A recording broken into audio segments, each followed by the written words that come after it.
नमस्कार। Class 10th में रस प्रकरण में आज हम भयानक रस के बारे में इस वीडियो में अध्ययन करेंगे। भयानक से स्पष्ट है जिससे भय उत्पन्न हो। किसी भी ऐसे स्थान पर जाने से अथवा किसी ऐसी घटना का वर्णन सुनने से या पढ़ने से राही पाठक अथवा दर्शक को उसके हृदय में सोया हुआ स्थायी भाव भय जागृत हो जाता है, तब वहां पर भयानक रस होता है। एक बार फिर से देखिए, किसी भी ऐसी भयावह स्थान पर जाने से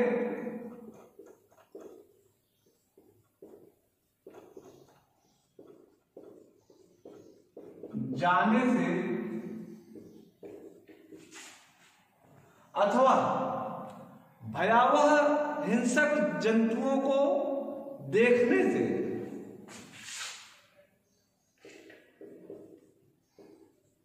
दृश्य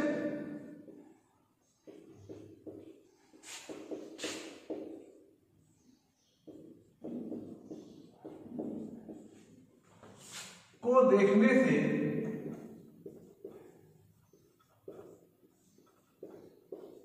यदि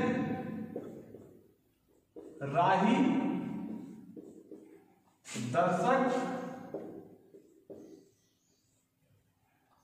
के हृदय में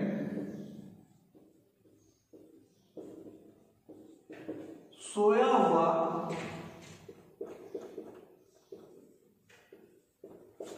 स्थायी भाव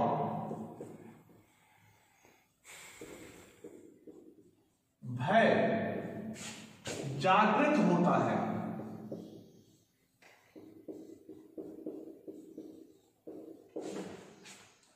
सोया हुआ स्थायी भाव भय जागृत होता है। इसमें एक चीज नहीं लिखी, कभी कभी कोई ऐसा वर्णन पढ़ने से भी हमारे हृदय में स्थायी भाव भय जागृत होता है, तब वहां पर भयानक रस होता है।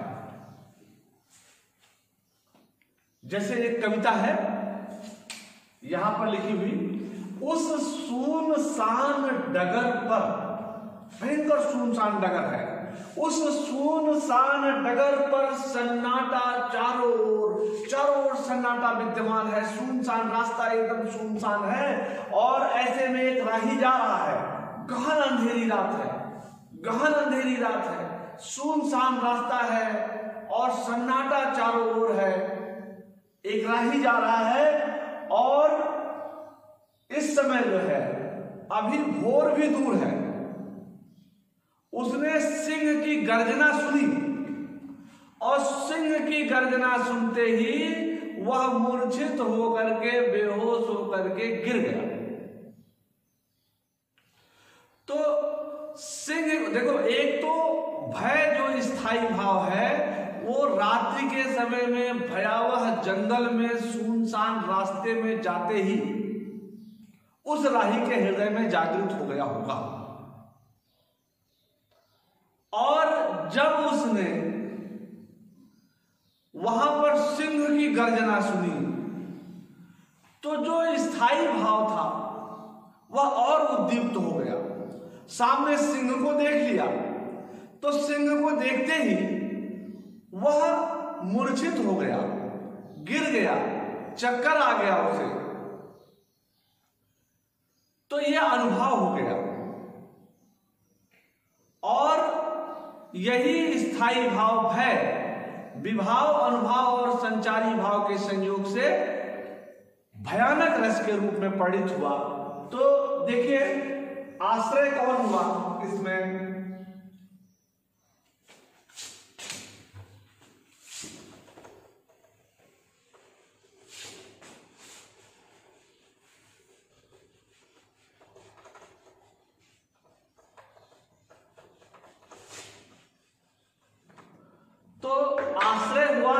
विभाव, विभाव में आश्रय,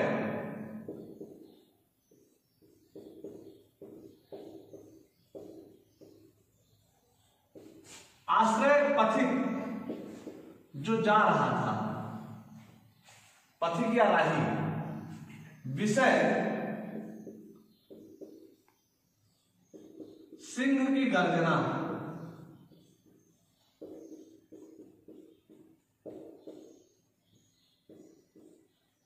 उद्दीपन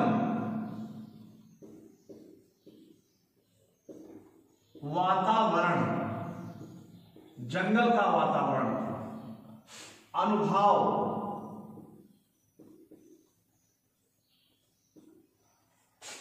चक्कर आना, मूर्छित होना।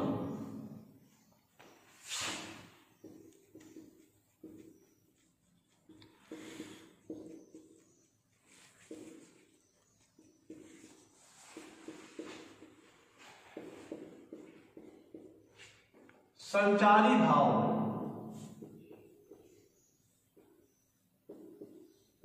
तो भयानक रस का जो संचारी भाव है वह है चिंता, दैन्य, त्रास, ग्लानि, मोह, जड़ता।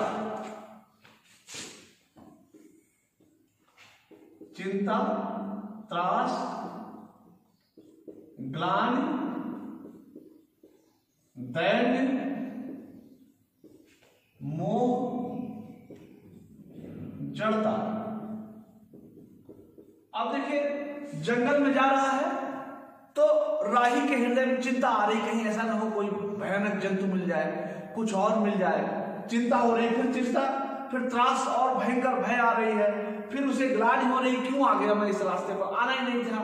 फिर उसके बाद दीनता उसके भीतर आ रही है कि अब जो होगा क्या करना है, फंसी गया हूं। फिर उसके बाद मोह आ रहा, परिवार का मोह उसके भीतर उत्पन्न हो रहा है, और जैसे ही वह सिंह को देखता है या उसकी गर्जना सुनता है, जड़वत हो जाता है, मूर्छित हो जाता है। तो इस प्रकार से स्थायी भाव भय, विभाव, अनुभाव और संचारी भाव के संयोग से भयानक रस में परिणत होता है। ऐसे ही एक कविता और है, इधर गरजती सिंधु लहरियां, क्या दिखाई पड़ता है? हाँ दिखाई दे रहा है। सिंधु लहरियां कुटिल काल की जामोसी,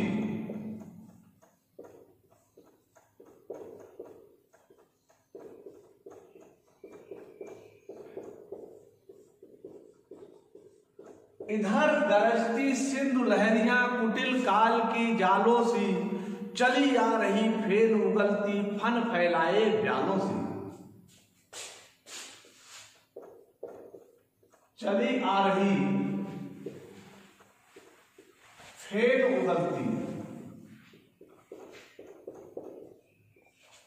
फन फैलाए ब्यालों से।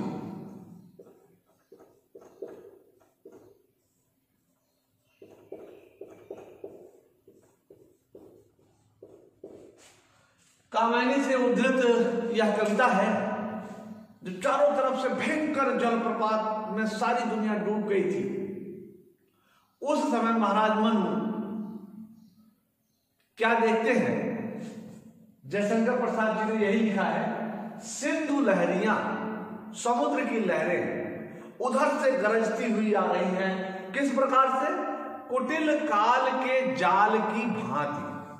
ऐसा लग रहा है जैसे काल की जाल चारों तरफ से घेर रहा है। उधर गरजती सिंधु लहरियां कुटिल काल की जालों सी, चली आ रही फेर उगलती, फेर मतलब झाग उगलती हुई आ रही। कैसी? फन फैलाए ब्यालों से। ब्यालों मतलब सरपणियों के भार। जिस प्रकार से हजारों सैकड़ों सरपणियां फन फैलाए हुए और जहर उगलती हुई आ रही हो, वैसे ही ये समुद्र की लहरें ऐसी आ रही हैं जैसे कोई हजारों सैकड़ों हजारों लाखों सरपणियां फन फैलाए हुए जहर उगलती हुई आ रही हैं। तो इसमें आश्रय, इस कविता में आश्रय मन महाराज हुए। आश्रय मन, विषय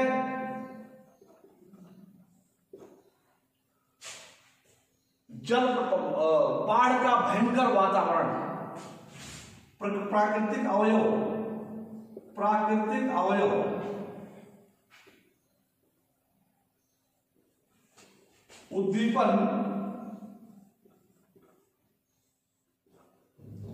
उद्दीपन में वातावरण, बाढ़ का वातावरण आ जाएगा, भयावह वातावरण।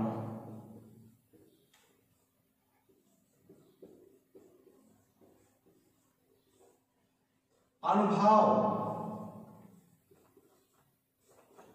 अब वहां तो मनु महाराज थे आश्रय, तो उनके हृदय में क्या क्या, उनके शरीर में कौन कौन सी भाव अभिव्यक्तियां हुई होंगी। लेकिन जब इस कविता को पढ़कर पाठक आश्रय होता है, तो पाठक जब आश्रय होता है या सुनने के बाद कोई बच्चा आश्रय होगा, उसके हृदय में भय आएगा तो सिकुड़ेगा, और कहीं कोई बचने की उम्मीद नहीं है, सिकुड़ेगा, भय से सिमट जाएगा। सिकुड़ना, सिमटना, डरना, ये इसका अनुभव होगा।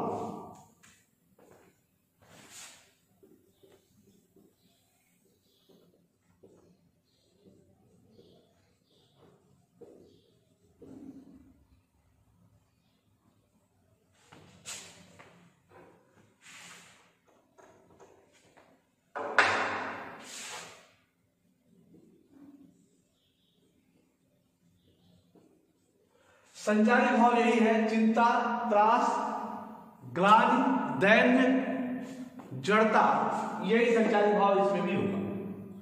इसी प्रकार से एक और कविता है,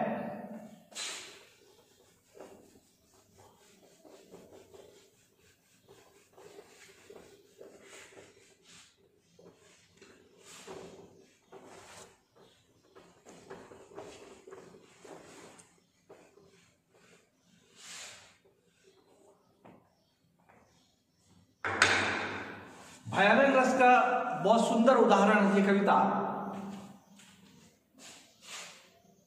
एक ओर अजगर है,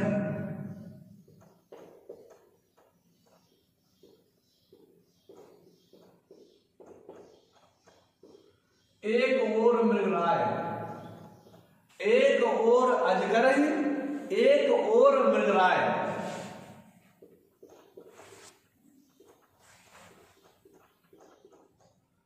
यानी एक तरफ तो अजगर है, राही उधर जा रहा है, अजगर है, दूसरी तरफ घूमकर देखता है तो मृगराय यानी सिंह। देख बिटोही बीच में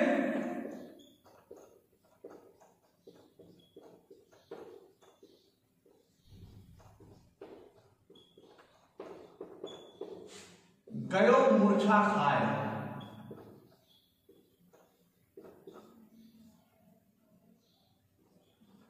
गयो मूर्छा खाए। एक और सोचिए सुनसान डगर, अंधेरी रात, और कोई राही जा रहा है, आगे देखता है कि अजगर है, विशालकाय अजगर।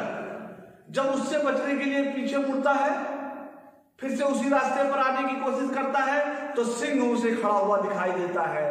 तो ऐसे में उसके हृदय में सोया हुआ स्थायी भाव भय जागृत हो जाता है। तो आश्रय कौन हुआ? पथिक।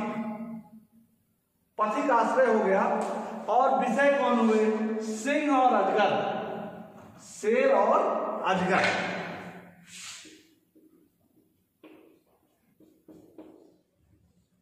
ये दोनों विषय हो गए। इसके बाद अनुभव, तो गयो बटोही बीच में, देख बटोही बीच में, गयो मूर्छा खाए। वह बीच में उसे चक्कर आया होगा, वह मूर्छित हो गया और बेहोश हो गया। तो चक्कर आना, मूर्छित होना अनुभव हो गया। और संचारी भाव चिंता, त्रास, ग्लानि, दैन्य, मोह, जड़ता, ये संचारी भाव हुए। तो इस प्रकार से भयानक रस, मैंने एक बार पहले भी बताया कि जब हम किसी ऐसे दृश्य को देखते हैं या घटना के बारे में सुनते हैं, या कहीं हम जा रहे हैं, स्वयं कोई ऐसी चीज अपने सामने हमने देख लिया, तो पाठक, सहृदय श्रोता इन सबके हृदय में सोया हुआ स्थायी भाव भय जागृत हो जाता है, और यही स्थायी भाव भय जिसके हृदय में जागृत होता है वह आश्रय हुआ, जिसके कारण से जागृत हुआ वह विषय हुआ। वातावरण क्या करेगा, उसको और उद्दीप्त करता है, आगे बढ़ाता है, और इसके बाद वह भयभीत हो जाता है, उसे चक्कर आ सकता है, वह मूर्छित हो सकता है, वह भागने का प्रयास कर सकता है, फिर वह गिर सकता है, बेहोश हो सकता है। तो इस प्रकार से स्थायी भाव भय विभाव अनुभाव के बाद आता है संचारी भाव। अब संचारी भाव मैंने पहले भी बताया है कि यह संचरण करते रहते हैं, एक के बाद एक भाव बनना बिगड़ना। तो चिंता, जंगल में जाते हुए चिंता हुई, अरे कहाँ आ गया, क्यों आ गया, फंस गया, ग्लानि हुई, बड़ी अरे खाली बेकार में आ गया, ग्लानि हो गई। फिर उसके बाद जो है चिंता, ग्लानि, दैन्यता, दीनता का अनुभव हुआ कि अब तो कुछ कर ही नहीं सकते, विषाद होगा, दुख होगा, पीड़ा होगी, दुख होगा। उसके बाद जो है फिर अगर उसने कोई ऐसा दृश्य देख लिया या नहीं भी देखा, भ्रम के मारे भी पूरी तरह से डर गया और जड़वत हो गया, बेहोश हो गया, मूर्छित हो गया। तो इस प्रकार से संचारी भाव, विभाव अनुभाव, संचारी भाव के संयोग से स्थायी भाव भय भयानक रस के रूप में परिणत होता है। आप अपनी पाठ्यपुस्तक में कुछ कविताएं ऐसी होंगी जिनमें भयानक रस, परशुराम लक्ष्मण संवाद में भी भयानक रस का वर्णन है। कुछ जगहों पर जब परशुराम जी कहते हैं अब जन देहि दोष मोहि लोगु, अपराधी बालक वध जोगु, या उसके अलावा भी ऐसी कुछ जगहें हैं जहां पर उन्होंने कहा है कि जिसने शिव जी की धनुष तोड़ी है, परशुराम जी कहते हैं, वह चला जाए, वह बता दे, अन्यथा सारे के सारे राजा मृत्यु को पाएंगे। तो ऐसी कई स्थितियां, कई कविताएं ऐसी हैं जिनमें भयानक रस है। आप उसको इस रस विभावानुभाव संचारी संयोगाद रस निष्पत्ति, इस सूत्र पर उसको पुष्ट करने का प्रयास करिएगा। आज के लिए सिर्फ इतना ही, तब तक के लिए धन्यवाद।